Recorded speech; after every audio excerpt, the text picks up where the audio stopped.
3 MPO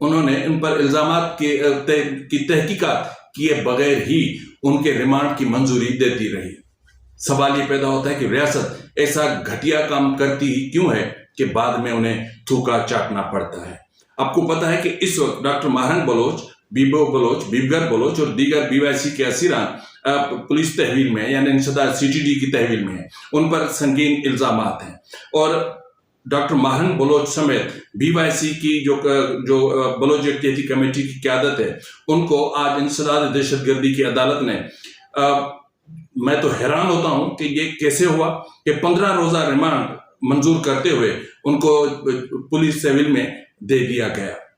عدالت نے پہلے 10 روز، پھر 15 روز اور تیسری مرتبہ 20 دن کا ریمانڈ دیا تھا، جو مجموعی طور پر 45 دن بنتے ہیں۔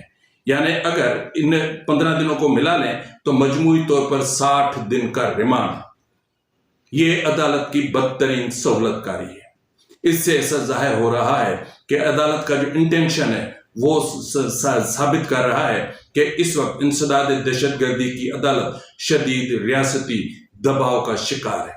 ریاست انویسٹیگیشن آفیسر سے یہ نہیں پوچھا اس نے کہ 45 دنوں تک وہ کس قسم کی تحقیقات کرتے رہے، کون سے ایسے شواہد ہیں جو باقی ہیں، جو ملزمان سے آپ کو حاصل کرنے ہیں اور آپ کو مزید ریمانڈ چاہیے، لیکن ایسا نہیں ہوا۔ نہ ہی عدالت نے انویسٹیگیشن آفیسر سے پوچھا کہ ابھی جو آپ کو 15 دن کا ریمانڈ دیا تھا اس میں اس کی پروگریس کیا ہے، ایسا کچھ نہیں ہوا۔ نہ ہی عدالت نے پروگریس رپورٹ پوچھی، نہ ہی اگلوں نے دی، اور پھر ریمانڈ منظور کر دیا۔ ریمانڈ بنیادی طور پر ہے کیا؟ لیکن آج جو کچھ ہوا ہے اس کے حوالے سے میں آپ کو اتنا ضرور بتا سکتا ہوں کہ ریمانڈ کے حوالے سے، یعنی ریمانڈ کا جو قانون ہے، ان کو اس وقت BYC کی اسیر قیادت کے خلاف بہت بھیانک ہتھیار کے طور پر استعمال کیا جا رہا ہے۔ آپ کو یاد ہوگا کہ ڈاکٹر ماہرنگ بلوچ کو 22 مارچ 2025 کو گرفتار کیا گیا تھا، اور اس کے فوراً بعد دیگر رہنماؤں کی بھی گرفتاری عمل میں آئی تھی۔ انہوں نے 3 ماہ 3 MPO کے تحت جیل میں گزارے۔ 8 جولائی کو ڈاکٹر ماہرنگ بلوچ کو ساتھیوں سمیت پہلی بار عدالت میں پیش کیا گیا، جہاں انسداد دہشت گردی عدالت کوئٹہ نے ڈاکٹر ماہرنگ اور دیگر ساتھیوں کا 10 روزہ پولیس ریمانڈ منظور کیا۔ پھر 18 جولائی 2025 کو عدالت نے 15 روز کا ریمانڈ منظور کیا۔ پھر 3 اگست کو عدالت نے 20 روز کا جسمانی ریمانڈ منظور کیا، اور پھر آج 15 دن کا جسمانی ریمانڈ منظور کیا گیا۔ بنیادی طور پر یہ جو ریمانڈ ہے اس کی حقیقت ہے کیا؟ ڈاکٹر ماہرنگ بلوچ اور BYC کے تمام اسیران کو ریمانڈ پر رکھنے کی بنیادی وجہ یہ ہے کہ BYC کی قیادت کو ضمانت کے حق سے محروم رکھا جائے۔ ضابطۂ فوجداری کی دفعہ 154 کے تحت FIR کے اندراج کے بعد کرمنل پروسیجر کوڈ کی شک 61 کے تحت تفتیشی آفیسر کی ذمہ داری ہے کہ ملزم کو within 24 hours متعلقہ علاقہ مجسٹریٹ کے سامنے پیش کرے۔ ان 24 گھنٹوں کے اندر ملزم سے تفتیش مکمل نہ ہوئی ہو تو IO یعنی انویسٹیگیشن آفیسر مجسٹریٹ کو وجوہات بتائے گا کہ تفتیش اور جرم سے متعلق ثبوت اکٹھے کرنے کے لیے ملزم کا ابھی پولیس حراست میں رہنا ضروری ہے۔ عدالت جرم کی نوعیت دیکھے گی اور الزامات کو دیکھے گی، اور پھر ضابطۂ فوجداری کی دفعہ 167 کے تحت ملزم کو کچھ دنوں کے لیے پولیس کی حراست میں دے سکتی ہے۔ لیکن آپ کو ایک اندازہ پتا ہونا چاہیے کہ فزیکل ریمانڈ کتنے دن کا ہوگا، قانون کیا کہتا ہے۔ قانون کے مطابق مجسٹریٹ ملزم کو زیادہ سے زیادہ 15 دن کے جسمانی ریمانڈ پر پولیس کے حوالے کر سکتا ہے۔ تاہم غیر معمولی نوعیت کے کیسوں میں جسمانی ریمانڈ 15 دن سے زیادہ بھی دیا جا سکتا ہے۔ تاہم ایسا بہت کم ہوتا ہے، جو اس کیس میں ہوا کہ BYC کے اسیروں کی جو ریمانڈ تھا وہ 20 روز کا دیا گیا۔ لیکن مجسٹریٹ ایک دفعہ پیشی پر یہ ہے وہ مرحلہ جس کی وجہ سے اس ریمانڈ کے قانون کو ہتھیار کے طور پر استعمال کیا جا رہا ہے۔ مجسٹریٹ ایک دفعہ میں یعنی ایک بار پیشی پر صرف 15 دن کا جسمانی ریمانڈ دے سکتا ہے، ٹھیک ہے، صرف ایک بار لیکن اگر 15 دن پورے ہوں تو پھر وہ دوبارہ دے سکتا ہے۔ اس کی بنیادی وجہ وہی میں نے آپ کو بتائی کہ عدالت ریمانڈ کی منظوری کے لیے بھی عدالت کو وجوہات بتانا ہوں گی کہ کیوں ضروری ہے۔ عدالت متعلقہ ادارے یا تفتیشی ایجنسی کی درخواست یا وجہ پر ملزم کا فزیکل ریمانڈ دیتی ہے۔ پاکستانی عدالت ملزم کا زیادہ سے زیادہ 14 روز تک کا جسمانی ریمانڈ دے سکتی ہے۔ اس کا مطلب یہ ہے کہ ملزم 14 روز یا جتنے دن کا ریمانڈ عدالت دیتی ہے اتنے روز وہ تفتیش کے لیے متعلقہ ادارے کی تحویل میں رہے گا۔ یہ عدالت کا ثوابدید ہے کہ وہ ملزم کا جسمانی ریمانڈ دے یا نہ دے۔ جسمانی ریمانڈ ملزم سے کوئی چیز ریکور کرنے کے لیے لیا جاتا ہے یا اسے کوئی ایسی حقیقت جاننے کے لیے لیا جاتا ہے جس کا علم صرف ملزم ہی رکھتا ہو۔ جسمانی ریمانڈ کے دوران ملزم ضمانت کی درخواست دائر نہیں کر سکتا۔ تو یہ جو ہر 15 دن کے بعد پھر 15 دن کا ریمانڈ دیا جاتا ہے، اس کی بنیادی وجہ یہ ہے کہ BYC کی قیادت کو جو ضمانت کا جو ان کا حق ہے اس سے محروم کرنا ہے۔ اس وقت جج مکمل طور پر دباؤ میں ہے۔ انسداد دہشت گردی کوئٹہ کی عدالت مکمل طور پر دباؤ میں ہے۔ یہی وجہ ہے کہ عدالت حقائق، دستاویزات، ثبوت، پروگریس رپورٹ کچھ بھی دیکھے بغیر جسمانی ریمانڈ کو جوں کا توں منظور کر رہی ہے۔ اور یہ عدلیہ کا وہ چہرہ ہے جس کی وجہ سے نظام پاکستان کا نظام عدل پوری دنیا میں بدنام اور رسوا ہے۔ بالخصوص انسداد دہشت گردی کے قوانین یہ اتنے بھیانک ہیں کہ ان سے انسانوں کی زندگیاں برباد ہو جاتی ہیں۔ جس طرح اس وقت آپ دیکھ لینا 60 روز کا ریمانڈ، کون سی ایسی چیز ہے جو پولیس کو دریافت کرنی ہے؟ کون سی ایسے معاملات ہیں جو پولیس کو چاہیے ہوتے ہیں ہر صورت میں؟ لیکن اہم ترین بات جو میں نے آپ سے کرنی تھی وہ تھی ایک ایسی سازش کہ جس کا میں نے 3 دن پہلے ذکر کیا تھا۔ میں نے آپ سے کہا تھا کہ جو ایڈوکیٹ اپنا جو میر خان لہڑی ہیں جن کو حال ہی میں جبری طور پر لاپتہ کیا گیا تھا، ان کو بھی ڈاکٹر عثمان قاضی کی طرح وکٹم بنایا جانے کا امکان ہے۔ اور جو سرکاری سوشل میڈیا ہے وہ انہوں نے راگنی شروع کر دی تھی اور آج مکمل طور پر انہوں نے راگ الاپنا شروع کر دی ہے۔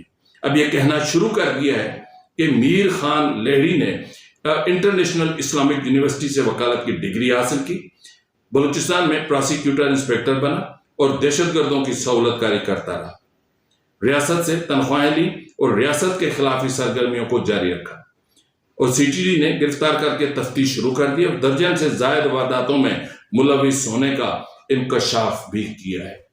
تو یہ ہے وہ اہم وجہ کہ اب جب ریاستی میڈیا اس طرح کا راگ الاپنا شروع کر دے تو اس کا مطلب یہ ہے کہ کچھ نہ کچھ تو اس سین کے پیچھے ضرور موجود ہے۔